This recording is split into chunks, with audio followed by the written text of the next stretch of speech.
Paano naging isang pandemic hero ang tulad ni Francis Leo Marcos? Makikwento ko lang sa inyo yung mga unang bahagi ng COVID-19. Yung talagang pagputok na pagputok. Hindi ako nagkakamali is nasa loob ako ng aeroplano nung paalisan na ako ng Pilipinas. Papunta ako ng Japan. Narinig ko yung ating Pangulo na nanawagan na kailangan niya ng mga individual na tao na tutulong sa gobyerno. So, maniwala kayo sa hindi, bumaba ako ng aeroplano. Pasara na lang yung aeroplano, naghihintay yung anak ko sa kanila. Ang ginawa ko, bumaba ako. Bumaba ako ng aeroplano, umuwi ako ng bahay dahil lockdown na nga. Tapos pag-gising ko, nakita ko yung ating mga kababayan na as in total lockdown noon sa buong Metro Manila.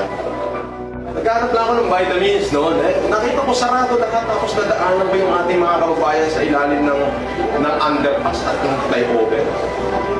Yung mga nanlilimos natin mga kababayan, wala na nanlilimos, walang makuha na ng tubig, wala lahat, total lockdown. Sabi ko, ano ba yung magagawa ko? And then suddenly, it's the divine intervention, parang may nagsalita sa isip ko na, ito ba yung purpose ko? So I started to give food packs. O yun, kinalampag ko na lahat ng mga tauhan ko.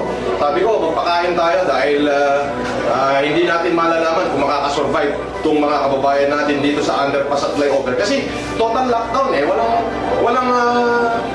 walang tubig. Sino yung manlilimos sa kanila? Wala nga, lockdown nga, walang tao. Wala rin mabilan ng pagkain kahit pa may pera sila. So doon nagsimula. At hanggang sa dumami na ng dumami, hanggang sa sabi ko, hindi ko na to kaya. Kaya naman, nanawagan ako sa mga mayayaman, no? Ini-start ko yung Mayaman Challenge, so may pagkasarkastiko, but it helps a lot dahil napakaraming sumagot.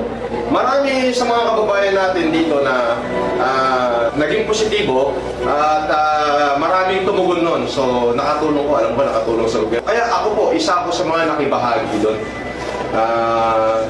Sa kabila ng being private individual ko, nakibahagi po ako, nakilahok po tayo. Isa po tayo sa mga nanguna kung paano natin matutulungan yung ating mga kababayan na nahihirapan.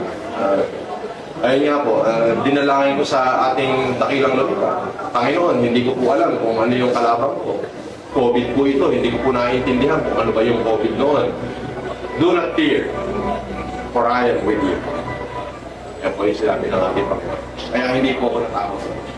Kung ano man po yung nangyari sa akin, kinahinatnan ko, alam ko pong ginabayan ako ng ating dakilang may kapal. Upang patuloy pang mapagtagumpayan lahat ng bagay at pagsubok na inaatang niya sa aking salita. Parang napakasarap po na maging kabahagi ako sa tunay na pagbabago ng ating mundo. Francis Leo Marcos po, maligayang Pasko po at maligayang bagong taon sa inyong lahat.